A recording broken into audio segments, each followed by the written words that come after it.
are you? Good to see you. We have a packed house, and I have two very special guests with me today. I will start with some scheduling announcements. Tomorrow afternoon, President Trump will travel to Las Vegas, Nevada to hold a roundtable and deliver remarks on the working families tax cuts. On Friday, President Trump will travel to Phoenix, Arizona to deliver remarks at a Turning Point USA event at Dream City Church. And I'm really honored to be standing here today on Tax Day with two esteemed members of the President's cabinet and his excellent economic team, Treasury Secretary Scott Bessent and Small Business Administrator Kelly Loeffler. As we have seen this tax season, President Trump's working families tax cuts have put a historic amount of money back into the pockets of the American people this year. On the campaign trail in 2024, President Trump looked voters in the eye and promised them he would sign the largest tax cuts in the history of our country. And on Independence Day last year, President Trump and congressional Republicans delivered, passing the largest tax cut in history for working and middle-class Americans, including no tax on tips, overtime, and Social Security. They also passed unprecedented tax relief for small businesses, farmers, workers, and families. With Tax Day officially here, the numbers prove these tax cuts have been nothing short of extraordinary. More than 53 million filers claimed at least one of President Trump's signature new tax cuts. The average refund this filing season is more than $3,400. The Trump administration has issued more refunds and larger refunds than in any year of the history of our country. And I will allow Secretary Bessent to break down the numbers in greater detail. President Trump and Republicans in Congress have always believed that the American people know how to spend their money better than the government does. But what the American people must not forget is that every single Democrat in Congress voted against these tax refunds. The media has largely omitted this fact and other critical details in their stories covering the benefits of the Trump tax cuts. If the Democrats in Congress had gotten their way and blocked President Trump's historic legislation, Americans would have faced the largest tax hike in history, nearly $4 trillion. The average taxpayer would have seen a 22% increase in their tax rates. Democrats in Congress have proven over and over again that they are the affordability frauds who believe the government should keep more of the American people's hard-earned money. This president and Republicans in Congress fundamentally believe that Americans deserve to keep more of their hard-earned paychecks. It's a clear contrast for American families to keep in mind. So with that, I will turn it over to our great Treasury Secretary, Scott Bessent, and then he will turn it over to Kelly. Thank you. Good. Thank you, Caroline. I'm here to tell you that it has been a fantastic tax season. It has gone smoothly. It has gone efficiently from the point of view of the IRS, but most importantly, it's been a great tax season for the American people. Thanks to promises made, promises kept, through the working families tax cuts, the president has delivered the record refunds to the American people. More than 45% of the filers of the returns that we have seen have had at least one of the four president's signature policies: no tax on tips, no tax on overtime, the deductions for our great seniors, and the deductibility of interest on auto loans for American-made cars. And I will tell you that one of those that Americans have taken is no tax on overtime. And it's the American way. If you want to work longer hours, you get to keep more of your money. And with that, we are seeing, I want to encourage everyone out there watching today to change their withholding if they haven't already done so, because if you change your withholding, then you will get an automatic real wage increase on a weekly or a monthly basis, and you will be able to keep more of your money this calendar year. So with that, we have also seen with the Trump accounts, we have had 5 million families file for Trump accounts for their children. 1.2 million of those are eligible for the $1,000 seed bonus. So we look forward to that picking up more and more. For those of you who haven't done it, it's easy to remember, Form 4547. You can do it while you're filing your taxes. You can do it at any point during the year. We think this is going to be transformational in terms of financial literacy. This is Financial Literacy Month, and at Treasury and all over the administration, we are working with the American people, with American families, not only to give them more of their money, but to show them how to invest it in a safe, smart, and sound way. So with that, I will turn it over to Kelly. Great.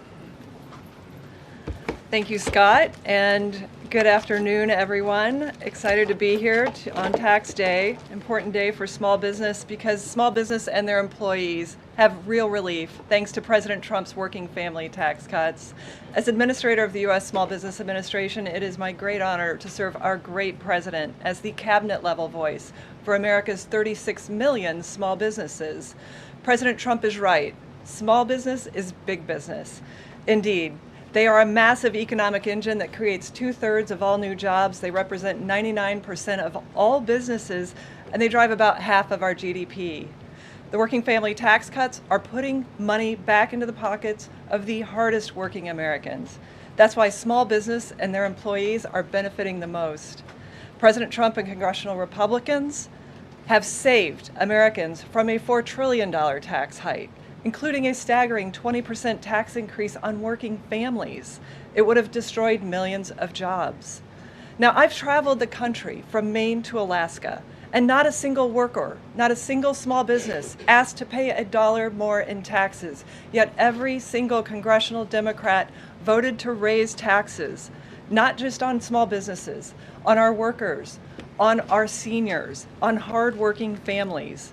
Thankfully, Republicans united behind common sense policy of letting Americans, not Washington bureaucrats or fraudsters, keep more of what they earn. Now, so far, as you've just heard, 12 million small businesses have an average tax saving of $7,000. The 20% small business pass-through deduction is now permanent, offering them certainty to plan for the future and the rocket fuel to create 1 million new jobs. Eric Williams at Prince Manufacturing in rural Georgia. He specializes in fabrication and machining. This year, he's reinvesting his tax savings to hire 500 new employees. The provisions for 100% expensing of equipment, expansion, and R&D are also growing production to help us reclaim industrial dominance. At Blue Patriot Fab, which I visited this week in Omaha, the owners highlighted one of their newest buildings, and they call it the Big Beautiful Building because the tax cuts helped them build it. Made in America is back, and that's why the America worker is winning too.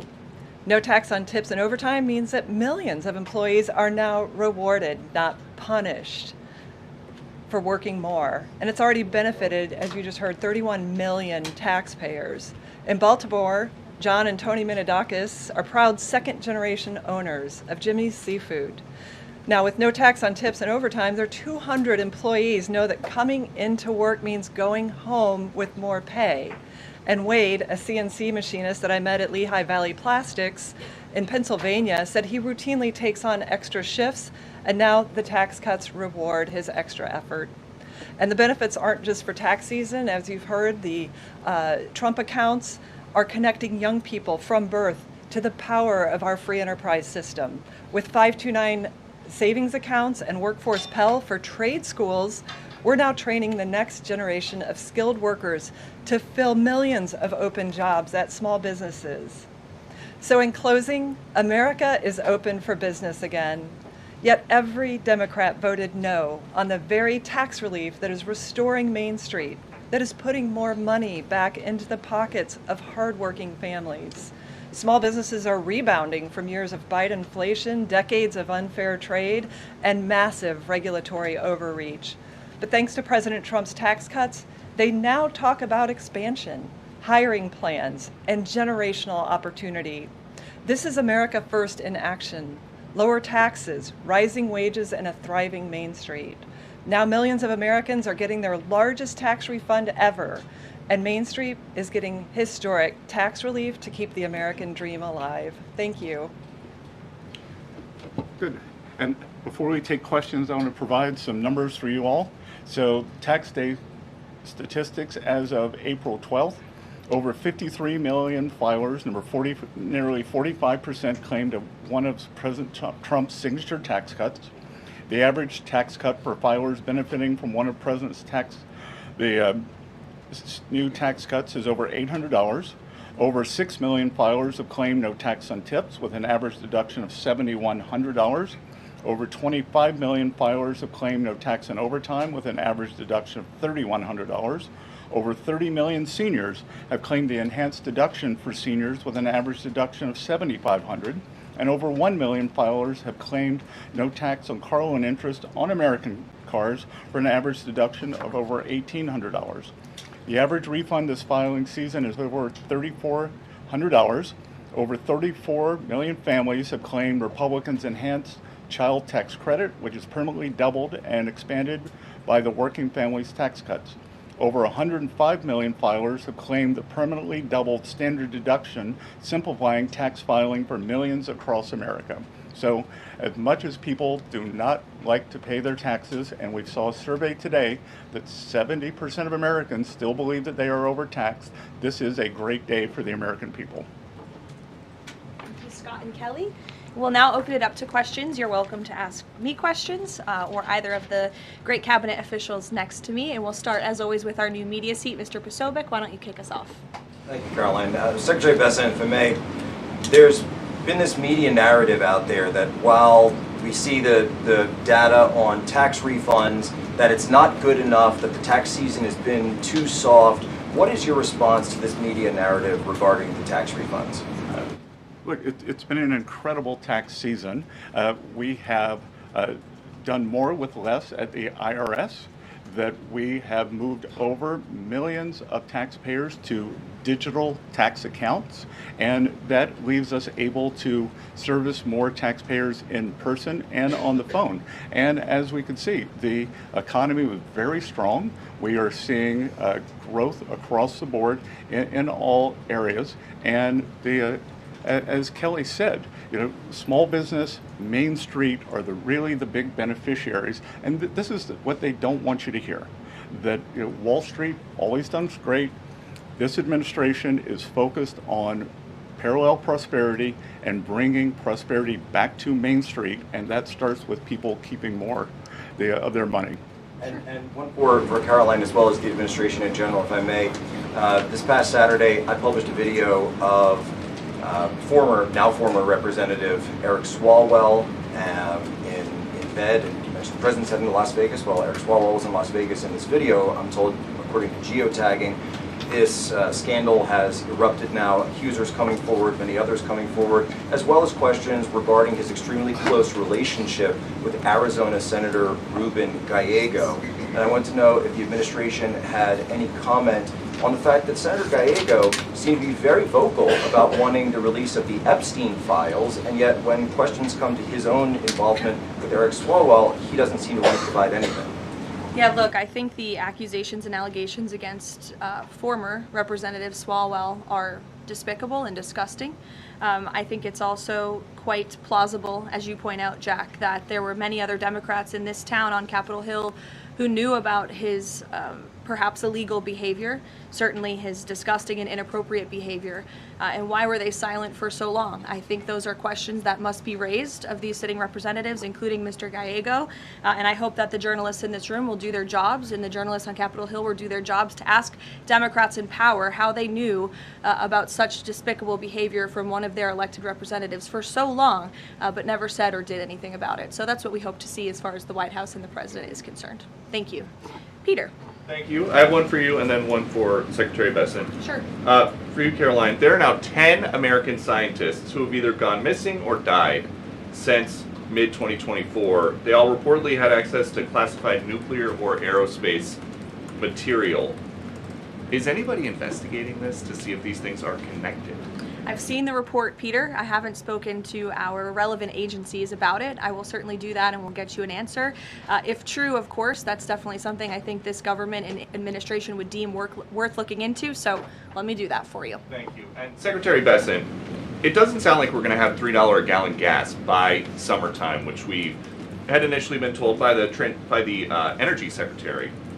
He now says that it would be very aggressive if we're going to get to the $3 a gallon gas by the summer. So when are we really going to get $3 a gallon gas?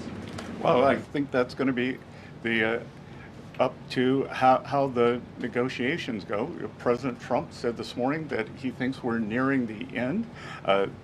The U.S. kept their side on the ceasefire. We've stopped firing. The Straits of Hormuz have not been completely reopened, so we will see. And I'm optimistic that during the summer we will see gas with a 3 in front of it sooner rather than later. It's Bank Week here in D.C., so I've been meeting with a lot of my Middle Eastern counterparts, the finance ministers, and they all say that once the straits are open, they can start pumping again within 1 week. So not by summer like Memorial Day, but maybe by Labor Day?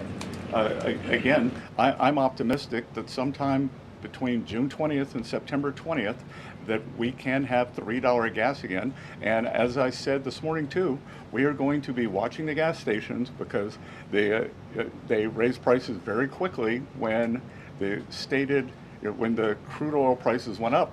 We hope they'll bring them down just as quickly as crude oil prices have come down, which they've come down substantially just in the past 10 days. Great. Sure.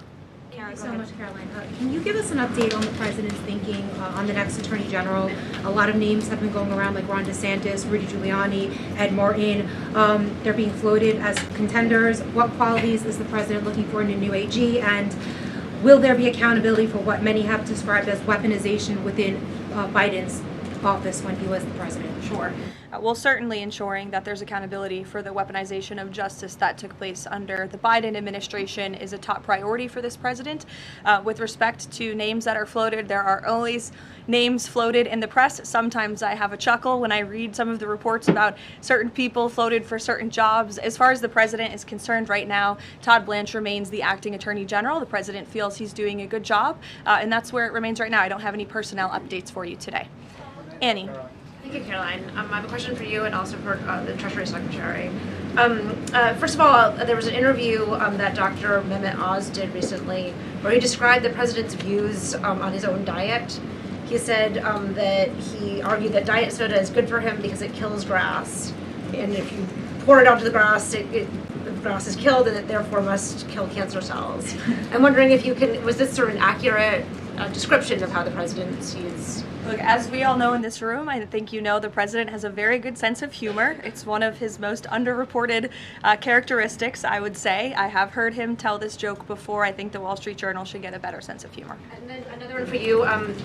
Has the president filed his taxes and is he going to release them publicly? It's actually a very good question. I have not inquired with the president directly about his own taxes, but I'm happy to do so, and we'll get you an answer on that. Secretary Besson, I have filed my taxes.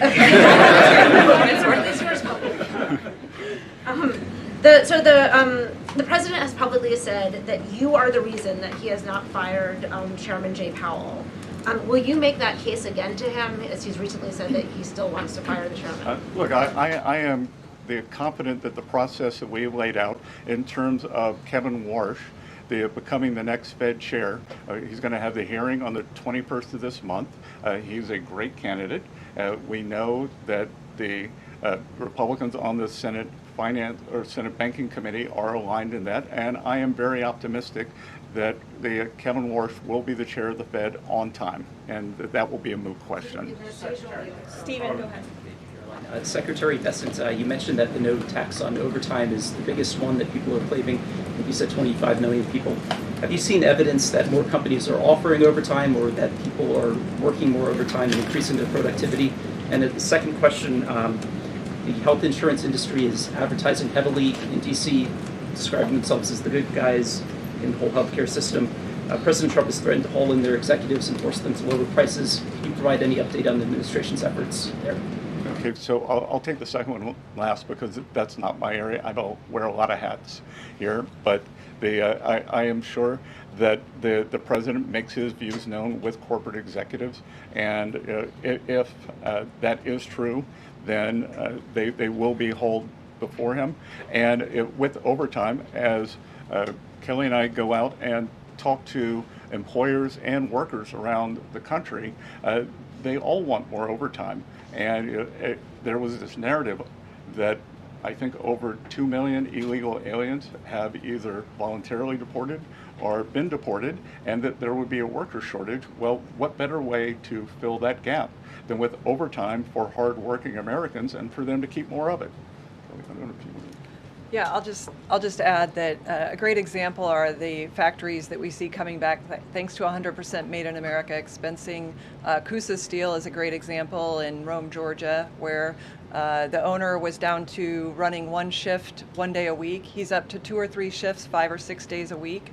So thanks to reindustrializing this nation through our small manufacturing base, which most manufacturers in America meet the small business definition, 98% of them, we're seeing more shifts taking place, more opportunities for overtime, and then more willingness of workers to take on overtime shifts, because in the past they were penalized by the tax system for taking on overtime. Elizabeth, go ahead. Thank you. This is for Administrator Loeffler. You talked about how the One Big Beautiful Bill benefits small businesses. With small business optimism falling in March, is the administration planning on providing any additional tax relief or other resources to small businesses that have been affected by high fuel prices during their run operation? Yeah, so one data point does not a trend make, and the long-term trend under President Trump has been for small business optimism to be above its 52-year average. Under Joe Biden, small business optimism fell below that average for 34 consecutive months because small business was being crushed by regulation, massive red tape, the threat of high taxes, and all the burdens of the Green New Deal. So right now, small businesses are really in growth mode. They're planning to hire, and the optimism is very strong. If you see in the NAM survey, National Association of Manufacturers came out, their optimism is up 5 points. So I think this is temporary, and we'll get back on trend. What's the status of extending the Iran ceasefire, Karoline? Yes, so I saw some reporting, again, bad reporting this morning, that we had formally requested an extension of the ceasefire. That is not true at this moment. We remain very much engaged in these negotiations, in these talks. You heard from the Vice President directly and the President this week that these conversations are productive and ongoing, and that's where we are right now. I've also seen some reporting about the potentiality for in-person discussions again. Those discussions are being had, but nothing is official until you hear it from us here at the White House. But we feel good about the prospects of a deal. The President mentioned that in his interview yesterday, and it's obviously in the best interest of Iran to meet the President's demands. I think he's made his red lines in these negotiations very clear to the other side, and so we are continuing to see how these conversations go.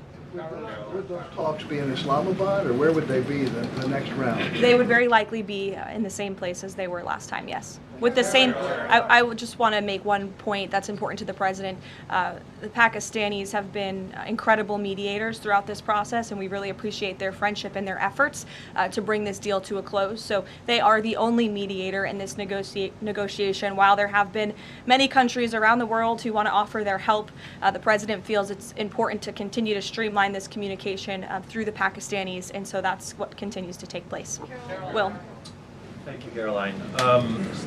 How much room do you see for additional sanctions being placed on Iran? And do you feel like the United States is getting enough support from allies on that front? There was a letter that went to Oman and some other allies that suggested maybe the sanctions weren't, this could be for Secretary Besson as well, yeah. but the sanctions basically weren't having the effect that the United States wanted. I'll let the Treasury Secretary, who's in charge of sanctions, answer that question. Yeah, I think that's not a correct characterization. Yesterday, we announced Operation Economic Fury, and we, for over a year, we have had maximum pressure on the Iranians, both on blocking payments into the Iranian state and going after the accounts of the IRGC. One of what may prove to be fatal mistakes that the Iranians made was bombing their GCC neighbors, and who are now willing to be much more transparent in terms of the funds, or do a deeper dive in investigating the funds that are held within their banking systems. So we have pushed out to them the request that we want to freeze more funds of the leadership of the IRGC and any members of Iranian leadership. The other thing that we have done is we have told countries that if you are buying Iranian oil, that if Iranian money is sitting in your banks, we are now willing to apply secondary sanctions, which is a very stern measure, and the Iranians should know that this is going to be the financial equivalent of what we saw in the kinetic activities. Is this an example of expanding the war economically as opposed to militarily? Is this another phase in the... Exactly. Secretary, what was the coordination? Any update on the insurance program, the U.S. reinsurance program for ships and tankers sailing through the Strait of Hormuz? Any update on that, sir? Well, it's now up to $40 billion. It's run through the DFC, and we are waiting for the ships to be able to get some semblance of normality, and then they can come to the DFC and our private sector partners and request the insurance. And what do you tell private shipping companies out there right now nervous about this whole thing, saying, you know, wondering if they should even get near the strait? What's that? What do you tell to encourage shipping companies to do business through the strait? Well, I think we're going to have to wait and see when they are permanently open, because this is a mechanism. When we declare that it is safe, they also have to have insurance. Lloyd's of London had skyrocketing insurance during the time. The rates are still very high, so we want to provide, the U.S. government will make a profit on this, but we want to provide a more normalized level and an economically sound basis for ships to move in and out of the Gulf as they did before the start of the conflict. Caroline, I appreciate it. Thanks, Caroline. Yeah, thanks, Caroline. I appreciate it. So, I want to cover two topics, if I could: the tax day, but also the confirmation. So, the confirmation hearing set for next week for Kevin Warsh, but Senator Tom Tillis is still a no, and he's holding firm on that. How are you going to win over Senator Tillis to get this confirmation out of committee? Look, I'm sure Senator Tillis wants to do the best thing for the Federal Reserve, for the American people. He has publicly said that Kevin Warsh is a great candidate for the chair. So let's get to the hearings and see where we are then. I want to ask you about tax day, if I could. So the tax gains that you talked about through the One Big Beautiful Bill, is that going to offset the consternation from Americans, for lack of a better term, over the $4 gallon of gas? Well, again, as I said, no one's ever objected to more money in their pocket. So the Americans have more money. They can decide how they want to spend it. And I did want to come back to the overtime question, because I was up in Westchester County last Friday, and I met with several of the first responders and police unions. And those, whether it's our great policemen, our firemen, our ambulance drivers, they all now want more overtime. And you know how great it is to have them to be able to be engaged and keep more of their money. Thank you, Caroline. For both of you, perhaps, are President Trump's threats of a 50% tariff against China still on the table now, or is the letter exchange that you talked about now taking that off of the table? Well, as you know, the president spoke about the letter with respect to he and the correspondence between he and President Xi.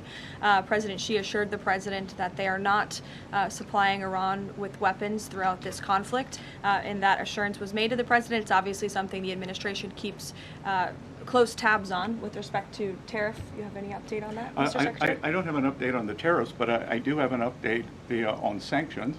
Iran is used to be the largest state sponsor of terrorism.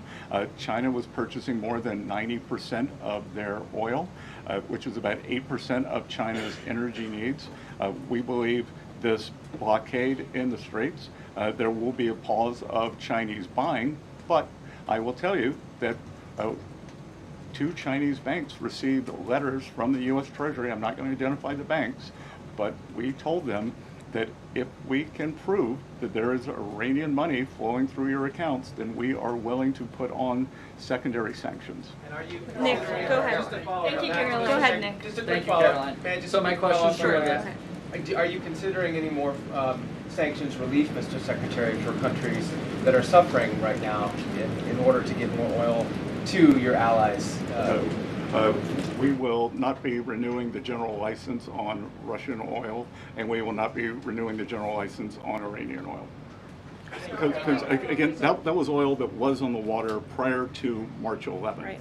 So all that has been used. Nick, go ahead. Treasury Secretary. As you both noted, 53 million Americans have used one of these new tax exemptions the president enacted. Can you speak to not only the relief that's bringing specifically working class Americans like waiters, bartenders, overtime workers, but also the impact this is going to have on the economy? Well, a couple of things there is I can tell you, I think Kelly's very popular, but I think with service workers, I may be the most popular cabinet secretary in D.C. because when I show up, a doorman, the not so much bartenders, but waiters, waitresses, they all say thank you for no tax on tips. Again, I was in a diner up in Westchester County, and this is a home run. In terms of what's happening with these folks, and what we can't tell you yet, and we will be able to provide data at a later date, that 52 million is how many have used at least one of those. So we expect that there are probably multiple filers who have used at least more than one of those 4 signature things. And look, again, this is the America First, Americans, hardworking Americans keeping more of their money, just like with our small businesses. If we go back and look, when you hear the left talk about this was a tax cut for millionaires and billionaires, they wanted to raise the tax rate for everyone making more than $500,000. That is a small business killer. Thank you. I have one question for the Secretary and then the Administrator. Mr. Secretary, since we're on the topic of China a few minutes ago, we are a little over a year past Liberation Day, the tariffs. The goods trade deficit with China has dropped sharply. Are those gains sustainable, and are you worried about any retaliatory actions that could go against those gains? I actually think we're going to be building on those gains in terms of the trade deficit dropping with China. Since last summer, there's been great stability in the relationship, and really the keystone to the relationship is the strong respect that the two leaders have between each other. My experience has been when the communication is at the top, then we follow that directive and those wishes. We had the meeting in Busan, Korea. In October, we will be having the state visit in Beijing, and so I expect great stability in the relationship, but that doesn't mean that our trade deficit can't continue dropping. Go ahead. For the Administrator, I know that there are orders and shipments of factory equipment. They are at record highs. How many small businesses has the SBA assisted with loans and supports, with loans to support them? Well, the SBA set an all-time lending record last year of $45 billion under President Trump, because small businesses now have access to the capital that they need to build in America. Again, we are becoming a nation of builders, and we see that on the ground. Factories expanding. As a result, we have record PMI, which is Purchasing Managers Index, manufacturing expansion, 2 consecutive months in a row of export records. And so when you look at where our nation has come in terms of export-import imbalance, it's been unfair to the American worker and to American industry, and we're reshoring whole industries because of this tax bill. Libby. Libby, go ahead. Thank you, Caroline. Go ahead, Libby. I have 2 questions for you. The first one is about Iran. The second one's actually about United Airlines that I want to ask you about. So on Iran, is there a timeline for how long this blockade is going to remain in place in the Strait of Hormuz by the United States that President Trump has voiced to you or that you've heard among officials? Sure. I will never set timelines on behalf of the President of the United States, but with respect to the blockade, as you know, it has been fully implemented, and it's being enforced against vessels of all nations entering or departing Iranian ports. I want to make that point clear. I've seen some misreporting on that as well. This includes all Iranian ports on the Arabian Gulf and the Gulf of Oman. And our U.S. forces in the region are supporting the freedom of navigation for vessels that are transiting the strait to and from non-Iranian ports. So I know some some in the press were confused about that. We are supporting the freedom of navigation, just not with respect to any tanker or vessel that would benefit the economy of Iran as these negotiations continue. So there was reports that the CEO of United proposed a merger with American Airlines. This would affect tens of millions of Americans. That was proposed in a meeting with President Trump. Was that a merger that he has voiced any kind of support of? It's not anything that we have a position on or anything we're commenting on. I know it's an idea that has been proposed by private industry, but it's not something the President or the White House have an opinion on or are weighing in on at this time. John, go ahead. Thanks a lot, Caroline. This is for Secretary Bessent. On Monday of next week, importers can start requesting claims for tariff refunds. And my understanding is $127 billion eligible for refunds. What's that process look like? How can a porter and an importer request such a refund going forward? That's not being run out of Treasury. We would just be the paymaster, so that's being run out of CPB. Yep. And so explain that process. I understand you're not running it. How does that process actually work? If you're an importer, you paid these tariffs, the Supreme Court found that those tariffs were illegal. What's the process for them to get back that money? Well, they would be in touch with the CPB, and I think the number you're quoting is so that's the amount who have already requested refunds. So they are already in the chute, and we'll see what the timeline is for that. Will that affect the U.S. economy, all of those refunds coming out of the U.S. Treasury? We'll have to see what comes out, and we'll have to see what the companies do with them. Just to be clear, thanks to the Supreme Court, some of this money is going back to China. So is that going to affect the U.S. economy? I don't know. A question for Secretary Bessent. Danny, go ahead. Mr. Secretary, you were quoted as saying in an interview earlier this week that it was worth a bit of economic pain for international security. Is that this administration's message to American voters with high gas prices that ahead of the midterms this year that it's worth the economic pain? Well, the message is the short-term volatility for long-term gain.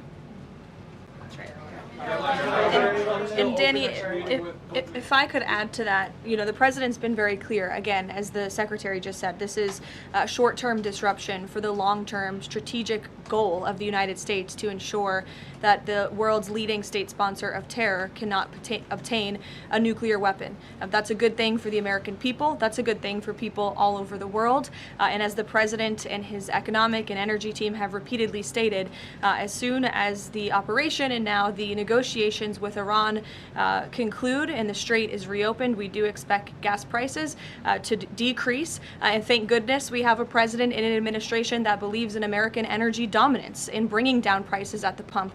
Look at how gas prices decreased over the past year since this president was in office. It's a stark contrast to the previous administration and Democrats in this city who believe in hampering our domestic energy industry, who believe in importing our most precious resources, who believe in implementing policies that created the worst inflation crisis in history. So President Trump has built the greatest economy in the world before. He is doing it again. Of course, we have this short-term disruption, but again, it's for the long-term strategic goal of ensuring that these terrorists cannot possess a nuclear bomb. Jennifer. First, Secretary Bessent, on the Russian oil, I know the sanctions waivers have expired, but how much money did Russia benefit from that temporary sanctions rules? You initially said about $2 billion. Is that? It could have been $2 billion. We don't know. But it's let's think of a different world where oil spiked to 150, and they would have made a lot more. By doing that, by pushing the Russian barrels that were already on the water, they were going to be sold, they were going to China no matter what, we pushed them to our allies, we helped stabilize the oil price, and as you can see, there were doomsday scenarios. Oil's going to 150, it's going to 200, it's going to $250. West Texas crude for the front month delivery is about $92 or $93 now. President Trump Thank you, everybody. I know we have two very busy cabinet secretaries with us here today. Before we do depart, just one final announcement. As you know, this year we celebrate America's 250th birthday. In honor of this historic occasion, President Trump and the Department of Interior will submit plans for the United States Triumphal Arch, which will be an architectural masterpiece to celebrate our history right here in Washington, D.C. This is a rendering of the Arch for you. Thank you, Peter. It's quite beautiful, as you can see, and this monumental arch will beam at 250 feet tall in honor of 250 years and stand on ground that is currently empty green space in Memorial Circle on Columbia Island, a man-made island in the Potomac River managed by the National Park Service. The United States Triumphal Arch will be outfitted with beautiful artwork and depictions celebrating the success of the American people over our 250-year history and the enduring triumph of the American spirit. Long after everyone in this room is gone, our children and grandchildren will remain inspired by this national monument. Beginning construction this year on the architectural arch is a fitting way to commemorate the 250th anniversary of American independence.